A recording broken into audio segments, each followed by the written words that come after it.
어제 열린 뉴욕 예비선거에서 그레이스 리 뉴욕주 하원 의원은 맨해튼 주 상원 경선에서 승리해 11월 본선에 진출했습니다. 반면 연방 하원에 도전한 척박 후보와 줄리원 후보는 아쉽게 본선 진출에 실패했습니다. 국제 유가는 빠르게 떨어졌는데 주유소 가격은 그만큼 내려가고 있지 않는 것에 대해 트럼프 대통령이 법무부에 조사를 지시했습니다. 유죄가 확정되기 전이라도 이민 관련 범죄 혐의점이 있으면 입국 신청자로 분류돼 추방 절차로 넘길 수 있다는 대법원 판단이 나왔습니다. 연방 항소법원이 트럼프 행정부의 불법 이민자 신속 추방 정책을 전국적으로 확대 시행할 수 있도록 허용했습니다. 반면 또 다른 연방법원은 이민법원 인근에서의 체포 정책 등에 제동을 걸었습니다. 지난해 아이스 구금시설의 무장 공격을 주도한 혐의로 기소된 한인 벤자민 송 씨가 징역 100년형을 선고받았습니다. 법무부는 송 씨와 함께 기소된 공범 7명에게도 도합 450년형을 선고했습니다.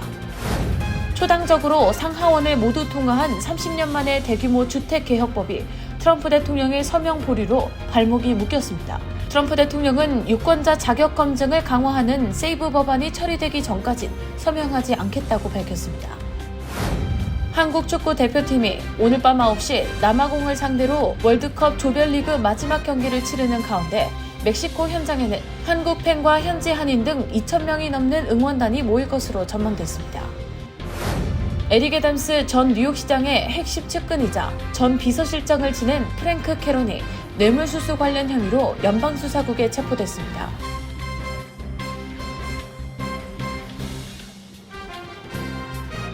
비즈니스도 이제 스마트하게 더 빠르고 더 편리해진 한미 디지털 뱅킹 한미은행 제공입니다.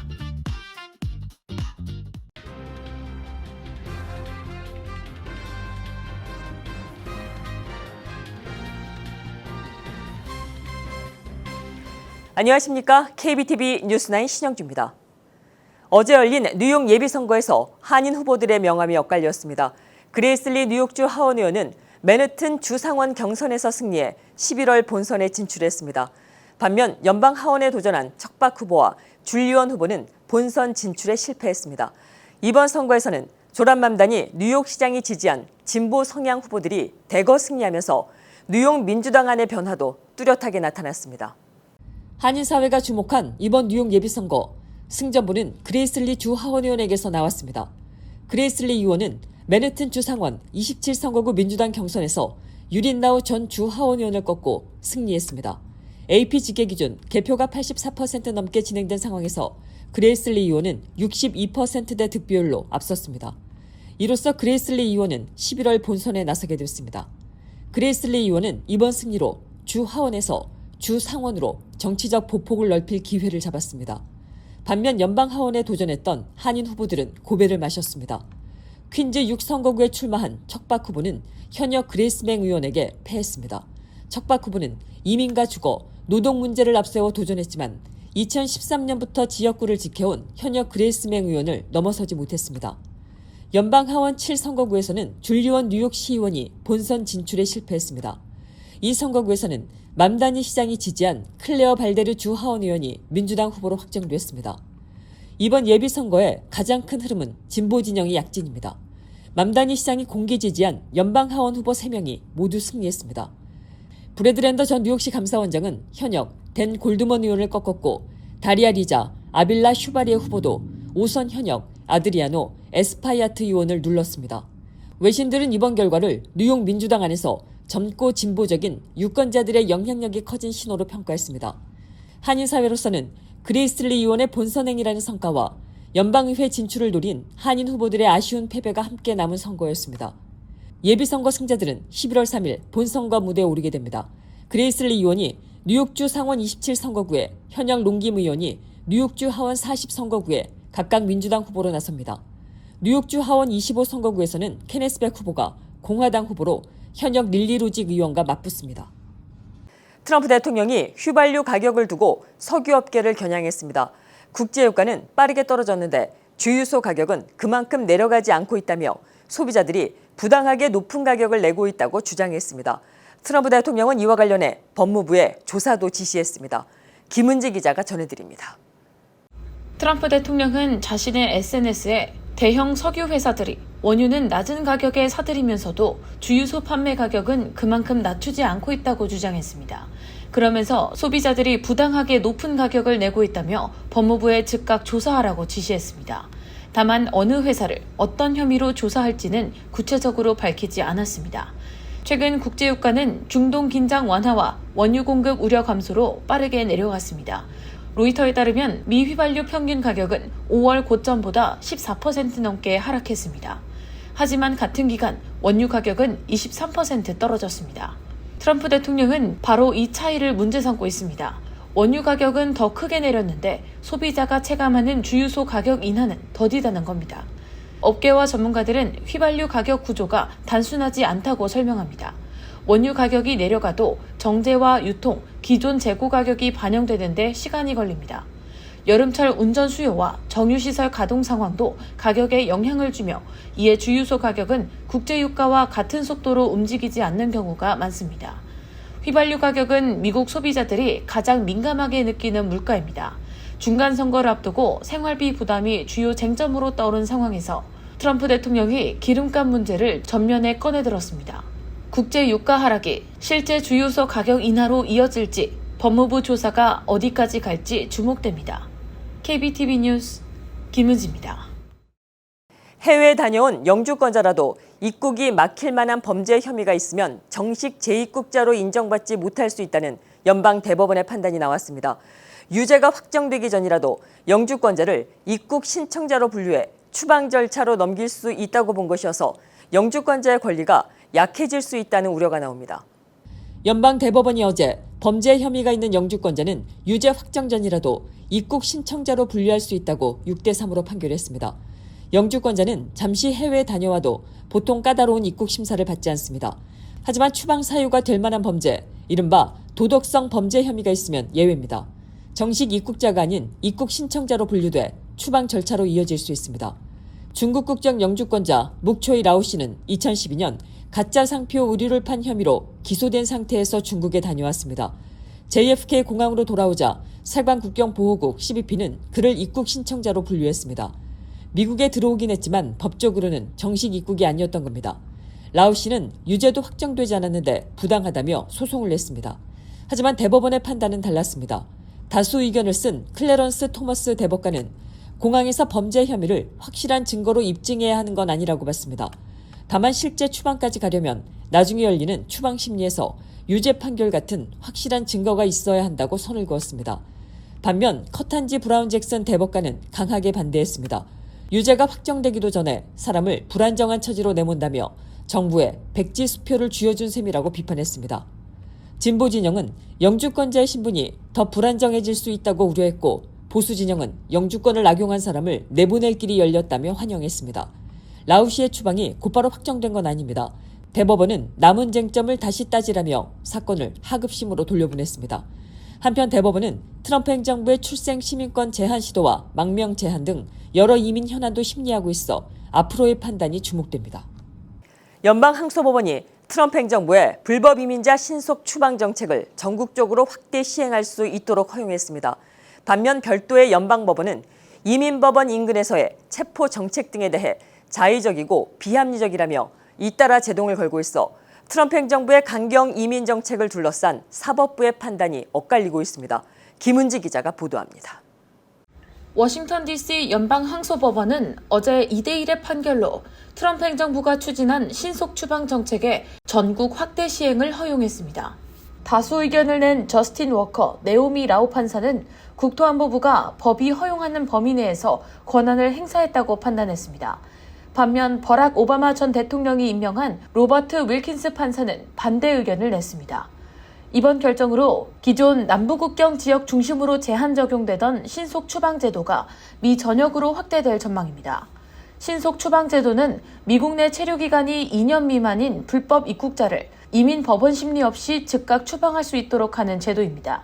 트럼프 행정부는 2025년 1월 아이스 권한을 확대해 미국 내에서 체포된 이민자에게도 동일 절차를 적용하도록 했으며 체류 2년 이상 여부를 입증하지 못할 경우 즉시 추방 대상으로 분류하고 있습니다. 재판부는 정부가 개인에게 추방 회피 방법을 상세히 안내해야 한다는 주장도 받아들이지 않았습니다. 정부가 개인이 법적으로 어떻게 다툴 수 있는지까지 설명할 의무는 없다고 밝혔습니다. 이번 판결은 하급심이 적법 절차 침해 가능성이 크다며 제동을 걸었던 결정을 뒤집은 것으로 트럼프 행정부의 이민자 추방 정책에 다시 힘을 실은 것으로 평가됩니다. 한편 같은 날 캘리포니아 연방법원은 이민법원 내 체포 확대 정책과 단기 구금 기준 완화 조치를 모두 무효화했습니다. 케이시 피츠 판사는 아이스와 법무부 산하기관이 충분한 설명 없이 정책을 변경했으며 이는 행정 절차법을 위반한 자의적이고 비합리적인 결정이라고 판단했습니다.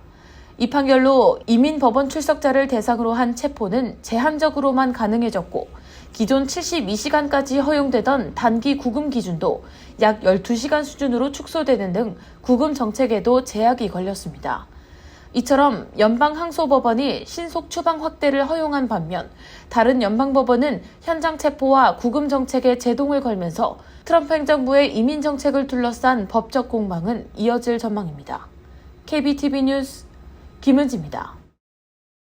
지난해 아이스 구금 시설을 겨냥한 무장 공격을 주도한 혐의로 기소된 한국계 미국인 벤자민 송 씨가 징역 100년형을 선고받았습니다.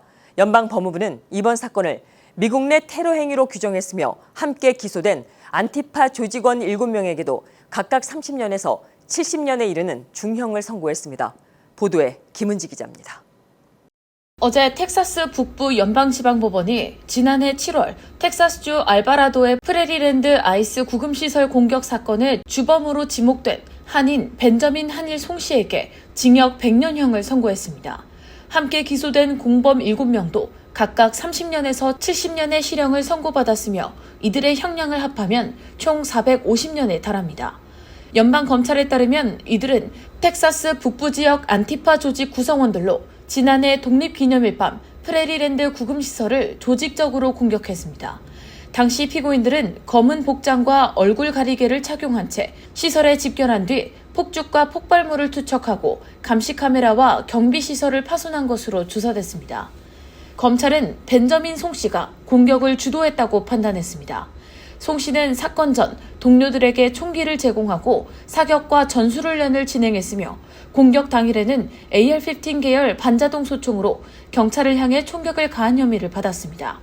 이 과정에서 출동한 알바라도 경찰관 한 명이 목 부위에 관통상을 입었지만 생명에는 지장이 없었습니다. 연방법무부는 피고인들이 암호화 메신저를 통해 범행을 사전 모의했으며 추적을 피하기 위해 휴대전화 사용을 제한하는 등 치밀하게 준비했다고 밝혔습니다. 또 공격 현장에는 총 11정의 총기와 반탄 장비, 군용 응급처치 키트 등이 발견됐습니다. 재판에서는 증인 46명이 출석하고 210건 이상의 증거가 제출됐으며 배심원단은 송 씨에게 경찰관 살인미수와 총기 폭발물 사용, 폭동 가담 등의 혐의에 대해 유죄를 판결했습니다. 마크 피트만 연방판사는 선고 과정에서 송 씨가 단 몇 초 만에 11발을 발사했다며 경관이 반격한 총탄이 우연히 송 씨의 소총 탄창 부위를 맞히지 않았다면 더 많은 사망자가 발생할 수 있었다고 지적했습니다. 연방법무부는 이번 사건이 트럼프 행정부가 안티파를 국내 테러 조직으로 지정한 이후 관련 조직원들에게 내려진 첫 대규모 중형 선고 사례라고 설명했습니다. 한편 워싱턴 포스트에 따르면 송 씨는 한국계 아버지와 일본계 어머니 사이에서 태어나 텍사스에서 성장했으며 과거 미 해병대 예비군으로 복무한 이력이 있는 것으로 알려졌습니다. 송 씨 측은 이번 판결에 불복해 항소할 방침입니다. KBTV 뉴스 김은지입니다. 의회를 통과한 초당적 주택법이 트럼프 대통령의 서명 보류로 멈췄었습니다.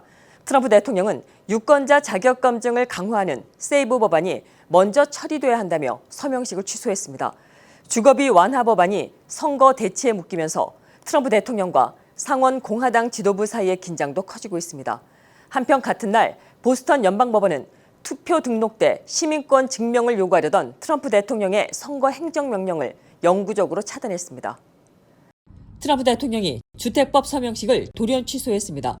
트럼프 대통령은 트루스 소셜에 세이브 아메리카 법안이 통과될 때까지 주택 관련 기자회견과 서명식을 취소한다고 밝혔습니다. 그러면서 세이브 법안을 국가적 비상사태라고 표현했습니다. 세이브 법안은 연방선거에서 유권자 신분 확인과 시민권 증명을 강화하는 내용입니다. 트럼프 대통령과 공화당 강경파는 선거 신뢰를 위해 필요하다는 입장이지만 민주당은 투표권을 제한할 수 있다며 반대하고 있습니다. 서명이 보류된 주택법, 이른바 21세기 주택법은 상원에서 85대 5, 하원에서 358대 32로 가결됐습니다. 공화당과 민주당이 함께 처리한 보기 드문 초당적 법안입니다. 주택 공급을 늘리기 위해 건설 규제를 줄이고 환경 심사 절차를 빠르게 하며 대형 투자자의 기존 단독주택 추가 매입을 제한하는 내용이 담겼습니다. 집값과 렌트 부담이 커진 상황에서 양당 모두 주택 문제 해결 필요성에는 공감한 겁니다. 하지만 트럼프 대통령이 서명을 미루면서 법안 시행 시점은 불확실해졌습니다. 문제는 세이브 법안을 통과시킬 길이 마땅치 않다는 점입니다. 상원에서 필리버스터를 넘으려면 60표가 필요한데 공화당 의석만으로는 부족합니다. 트럼프 대통령은 필리버스터 폐지까지 압박하고 있지만 존슨 상원 공화당 원내대표는 선을 긋고 있습니다. 이런 가운데 마이크 존슨 하원 의장은 예산 조정 절차라는 우회로를 제시했습니다. 예산 조정 절차를 활용하면 상원에서 단순 과반으로 처리할 수 있어 필리버스터를 피할 수 있습니다. 존슨 의장은 민주당 의원 7명이 공화당에 가세할 가능성은 없다며 이 방식이 사실상 유일한 길이라고 밝혔습니다. 하지만 이 방법도 쉽지 않습니다. 예산 조정 법안에는 예산과 직접적으로 관련된 내용만 담을 수 있다는 이른바 버드 규칙이 있기 때문입니다. 세이브 법안은 선거 제도를 바꾸는 내용이라 이 절차를 넣을 수 있는지를 두고 공화당 안에서도 회의론이 나옵니다. 민주당은 트럼프 대통령이 주거비 완화 법안을 정치적 압박 수단으로 삼고 있다고 비판했습니다. 반면 트럼프 대통령 측은 선거제도 정비가 더 시급하다는 입장입니다. 중간선거를 앞두고 주거비 완화라는 초당적 성과가 선거법을 둘러싼 정치 싸움에 발이 묶였습니다. 한국 축구 대표팀이 오늘 밤 남아공을 상대로 월드컵 조별리그 마지막 경기를 치릅니다. 현장에는 한국 팬과 현지 한인 등 2,000명이 넘는 응원단이 모일 것으로 예상돼 홈 경기 같은 분위기가 만들어질 전망입니다. 이번 경기에서 한국은 이기거나 비기면 32강에 오릅니다. 한국 대표팀이 남아공과 조별리그 최종전에 나섭니다. 경기는 뉴욕 시간 기준 오늘 밤 9시 멕시코 과달루페의 몬테레이 스타디움에서 열립니다. 대한축구협회에 따르면 이번 경기에는 한국 팬 2,000명 이상이 경기장을 찾을 것으로 예상됩니다. 대표팀 서포터즈 붉은 악마가 500명가량, 현지 한인도 1,500명 정도 응원에 나설 것으로 보입니다. 몬테레이 일대에는 한국 기업들이 많이 진출해 있습니다. 인근 지역까지 포함하면 한국 기업은 약 300곳, 한인 규모도 5,000명 수준으로 알려졌습니다. 한국은 A조 1차전에서 체코를 2대1로 꺾으며 출발했습니다. 하지만 2차전에서 공동 개최국 멕시코에 0대1로 지면서 남아공이 조별리그 통과에 마지막 고비가 되었습니다. 현재 한국은 승점 3점입니다. 체코와 남아공은 각각 승점 1점입니다. 한국은 남아공을 이기면 곧바로 32강에 오르며 비기기만 해도 진출합니다. 다만 지면 같은 시간 열리는 체코와 멕시코 경기 결과에 따라 탈락할 수도 있습니다. 한편 피파는 다음 달 19일 뉴저지 멜라이프 스타디움에서 열리는 월드컵 결승전에 트럼프 대통령이 참석한다고 확인했습니다. 잔니 인판티노 피파 회장은 트럼프 대통령과 함께 결승전을 관람하고 우승팀의 트로피를 수여할 것이라고 밝혔습니다. 한국 대표팀이 홈경기 같은 응원 속에 32강행을 확정할 수 있을지 관심이 모아집니다. 에릭 애담스 전 뉴욕시장의 핵심 측근이자 전 비서실장을 지낸 프랭크 캐논이 뇌물수수 관련 혐의로 연방수사국에 체포됐습니다. 캐논뿐만 아니라 그의 친형과 호텔업계 관계자들도 함께 체포된 가운데 수사는 애덤스 행정부에 몸담은 전현직 인사들에 대한 연방수사로 확대되고 있습니다. 김은지 기자가 보도합니다. 에릭 애담스 전 뉴욕시장 재임 시절 행정부 비서실장을 지낸 프랭크 캐론이 뇌물수수 관련 연방 범죄 혐의로 FBI에 정격 체포됐습니다. 캐론은 뉴욕시의 이민자 긴급 주거 계약과 관련된 뇌물수수 및 부패 혐의를 받고 있는데 구체적으로 호텔을 활용한 이민자 임시보호소 계약 과정에서 특정 호텔에 유리하도록 영향력을 행사하고 그 대가로 금품을 받은 혐의를 받고 있습니다. 검찰은 캐론이 약 12만 달러 상당의 뇌물을 받은 것으로 보고 있으며 해당 자금은 그의 친동생이 운영하는 법률 계좌 등을 통해 우회 전달된 것으로 조사됐습니다. 또 원래 뉴욕시가 거부했던 퀸즈 지역의 한 호텔을 이민자 보호소로 선정되도록 영향력을 행사했으며 이 과정에서 약 680만 달러 규모의 계약이 해당 호텔에 배정된 것으로 알려졌습니다. 이번 사건으로 캐론의 친형과 호텔 소유주, 호텔 직원 등 최소 3명도 함께 체포됐습니다. 캐론 측 변호인은 기소 사실을 인정하면서도 혐의를 강하게 부인했습니다. 변호인은 성명을 통해 이번 수사는 정부가 먼저 수사 대상을 정한 뒤 수년간의 조사 끝에 정황만으로 기소한 사건이라고 주장하며 3년 넘게 이어진 수사에도 실질적 증거는 부족하다, 법정에서 무죄를 입증하겠다라고 강조했습니다. 반면 검찰은 이번 사건이 도시의 이민자 위기 상황을 이용한 전형적인 부패 구조라고 보고 수사를 확대하고 있습니다. 프랭크 캐론은 지난 2022년 12월 뉴욕시청 비서실장직에서 물러났으며 애덤스 시장은 당시 캐론이 애덤스 행정부 출범 전부터 긴밀히 관여해온 핵심 측근이며 수십 년간 지역사회와 법조계에 기여해온 인물이라고 설명한 바 있습니다. 이번 체포는 에릭 애덤스 전 행정부를 둘러싼 일련의 부패 수사 중 하나지만 이번 사건에 애덤스 전 시장은 직접적으로 연루되지는 않은 상태입니다. KBTV 뉴스 김은지입니다. 캘리포니아 북부에서 규모 5.6 지진이 발생했습니다. 미 지질조사국에 따르면 지진은 현지 시간 오늘 오전 8시 10분쯤 캘리포니아 북부 멘도시노 카운티에서 일어났습니다. 진원 깊이는 약 5마일로 얕은 편이었습니다. 흔들림은 샌프란시스코와 세크라멘토 일대 등 100마일 넘게 떨어진 곳에서도 감지됐습니다. 이번 지진은 진앙 인근 단층에서 75년 만에 일어난 가장 강한 지진으로 분석됐습니다. 진앙 근처에서는 선반 물건이 떨어지고 일부 건물에 균열이 생기는 등 피해가 보고됐습니다. 일부 부상자도 발생했지만 사망자는 없는 것으로 확인됐습니다. 진앙 인근에서는 한때 최대 만여 가구에 전기가 끊겼다 복구가 진행되고 있습니다. 지진 뒤에는 규모 3 이하의 약한 여진이 잇따랐습니다. 지하철에서 잠든 노숙인에게 불을 붙인 10대에게 징역 5년 6개월이 선고됐습니다. 맨해튼 연방법원은 어제 19살 하이럼 카레로에게 방화 혐의로 이같이 선고했습니다. 카레로는 지난해 12월 1일 이른 새벽 맨해튼을 달리던 3번 전철 안에서 종이에 불을 붙여 잠들어 있던 피해 남성에게 불이 옮겨 붙게 한 혐의를 인정했습니다. 피해자는 한때 위독한 상태에 빠졌고 지금도 화상으로 인한 영구적인 흉터와 신체 손상이 남은 것으로 전해졌습니다. 검찰은 카레로가 잠든 남성을 산채로 불태우려 했다며 피해자가 펜역에서 타임스퀘어까지 짧은 구간을 이동한 뒤 구급대원의 빠른 조치를 받아 목숨을 건졌다고 밝혔습니다.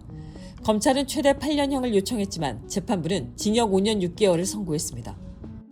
트럼프 2기 들어 합법 이민 승인도 크게 줄어든 것으로 나타났습니다. 이민서비스국 자료에 따르면 트럼프 행정부 출범 첫 해 승인된 각종 이민 건수는 약 830만 건으로 2024년 1140만 건보다 27% 감소했습니다. 감소폭이 큰 분야는 취업 이민과 인도주의적 이민이었습니다. 취업 기반 이민 승인은 26%, 난민과 망명 등 인도주의적 이민 승인은 69% 줄었습니다. 한편 국무부 통계를 보면 유학생 비자 발급도 2024년 같은 기간보다 31% 감소했습니다. 전문가들은 취업 비자와 유학생 비자 등이 장기적으로 미국의 인력 공급과 경제 성장에 영향을 줄 수 있다고 분석했습니다. 특히 노동력이 줄면 생산과 소비가 함께 위축돼 물가 부담으로 이어질 수 있다는 지적이 나오고 있습니다. 뉴욕 경찰 전현직 고위 간부들이 뇌물수수 의혹으로 무더기로 수사선상에 올랐습니다. FBI와 뉴욕 경찰은 오늘 아침 뉴욕 시내 곳곳에서 전현직 경찰 간부들의 집을 압수수색했습니다. 연방 검찰도 함께한 합동수사입니다. 이번 수사의 중심에는 아담스 행정부 시절 경찰 서열 1위였던 제프리 메드리 전 국장이 있습니다. 메드리 전 국장은 승진과 보직을 대가로 뇌물을 받은 혐의를 받고 있습니다. 수사 대상에는 현직 간부도 포함됐습니다. 맨해튼 남부를 지휘하던 제임스 메카시 차장은 보직에서 물러나 다른 자리로 전보됐고 지난해 퇴직한 전직 공보부국장도 수사를 받고 있습니다. 제시카 티시 뉴욕경찰청장은 경찰은 진실성을 갖고 임해야 한다며 내부 부패를 뿌리 뽑겠다고 밝혔습니다. 잠시 후 커뮤니티 브리핑을 전해드립니다. 비즈니스도 이제 스마트하게 더 빠르고 더 편리해진 한미 디지털 뱅킹 한미은행 제공입니다.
계속해서 환율과 증시 이어집니다.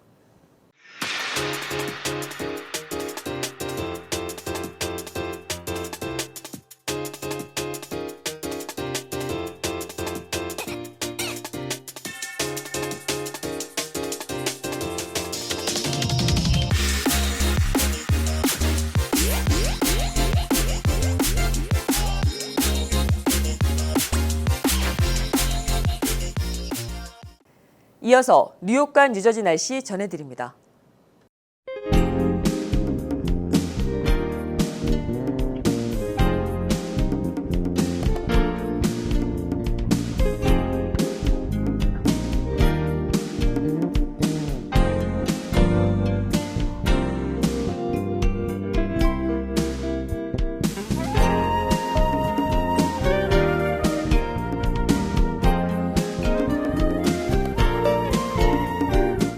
(6월 24일) KBTV 뉴스9 오늘 준비한 소식은 여기까지입니다. 한국과 남아공의 경기, 뉴욕과 뉴저지에서 보내는 응원이 그곳 그라운드까지 닿기를 바라며 한국 대표팀의 32강행을 기원합니다. 오늘도 함께해 주셔서 감사합니다. 편안한 저녁 되십시오.